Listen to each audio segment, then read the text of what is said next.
Hello everyone, my name is ALYN SANO. I'm a singer, a songwriter, and a performer.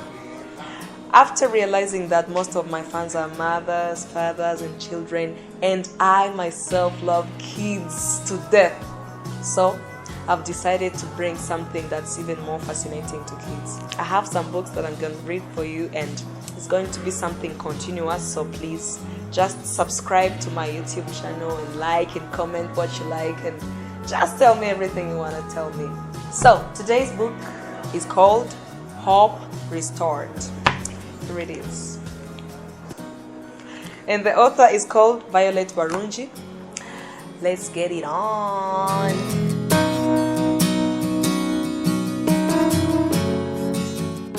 When she opened her eyes, Daisy was staring at her intently. Her eyes were questioning. "Are you okay, Mommy?" Daisy asked. "I'm fine, just a little cough. It will pass." She brushed the matter aside, but Daisy's look troubled her. Does she know? Might she have guessed? Mrs. Molodi asked herself with growing worry.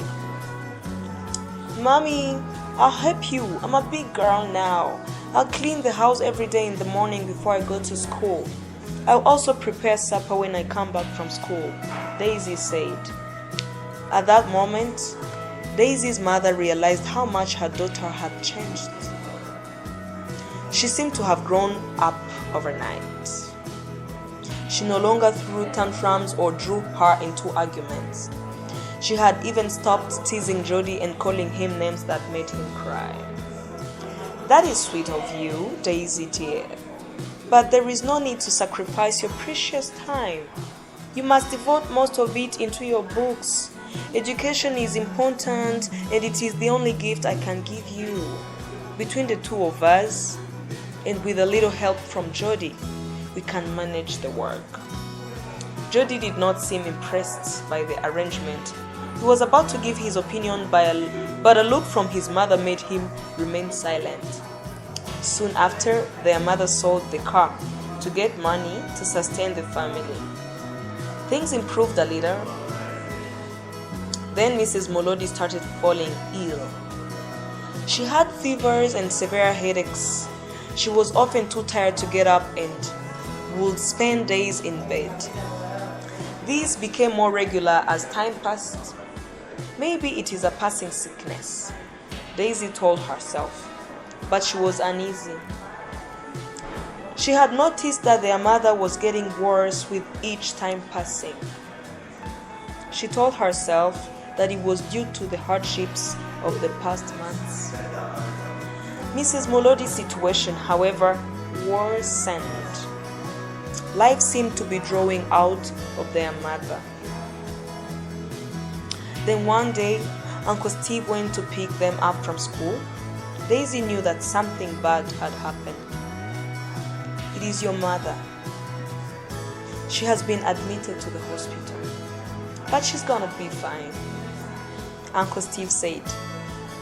Drawing them into his arms, Mrs. Molodi was discharged for a week later. Daisy and Jody were happy to have her back. She looked quite frail, but at least she was smiling. "So, what was it, Mommy?" Jody asked innocently. Daisy could not see their mother was uncomfortable with Jody's question. "Jody, come and help me make tea in the kitchen for Mommy," Daisy interrupted. "But I don't want to, Daisy," Jody objected. "Go along and help your sister," their mother urged as she saw her friend Abigail coming through the gate. Jody grudgingly got up and followed Daisy into the kitchen. He did not stop there, but went right through the back door into the garden. He had stopped his friends and he was going to play with them. "Beats making tea with Daisy any day," he said to himself, and he sprinted into the garden. Daisy farmed as she made the tea. "Jody is spoiled. A big baby of 7 years?" she told angrily. She went about her business making tea as their mother and Aunt Aga, as they fondly called Abigail, talked in the sitting room. Daisy had not meant to eavesdrop on their conversation, but with the television set off, almost everything said in the sitting room could be heard in the kitchen. "Have you been tested, Dora?" she heard Aunt Aga ask her mother. "Tested? Tested for what?" Daisy wondered. She crept closer to the door. If Molodi had not been stubborn and gone for a test early enough, he might be still alive today. Aunt Aga continued. Her daddy died of AIDS? Daisy wondered. But why hadn't Mommy told us about it? At the burial, the doctor who had been treating him said that he had died of pneumonia. Does that mean, She dared not to allow her thought in her head grow up further.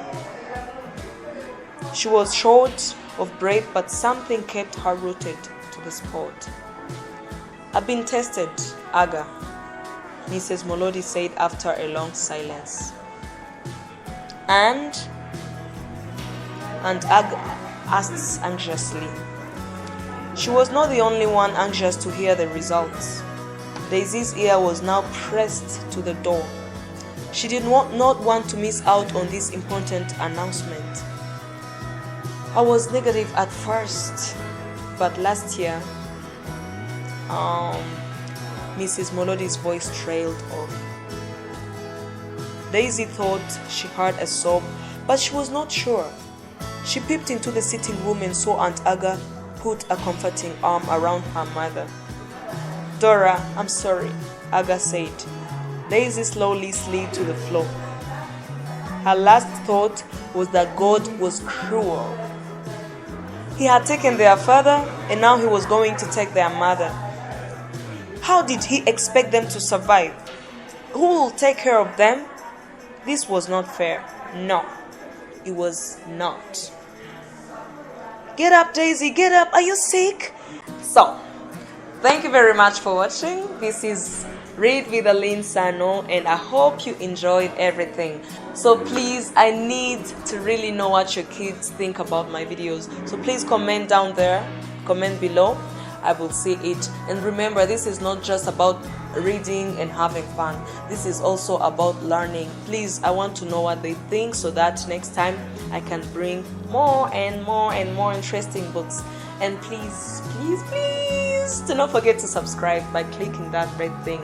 It's written subscribe down below. And then after subscribing, you will see a bell so that you can see the notifications whenever I release a new video. So please do that for me, and we will have helped each other to build our community, because the kids are our future. So let's build our future. I love you very much. See you next time. Mwah.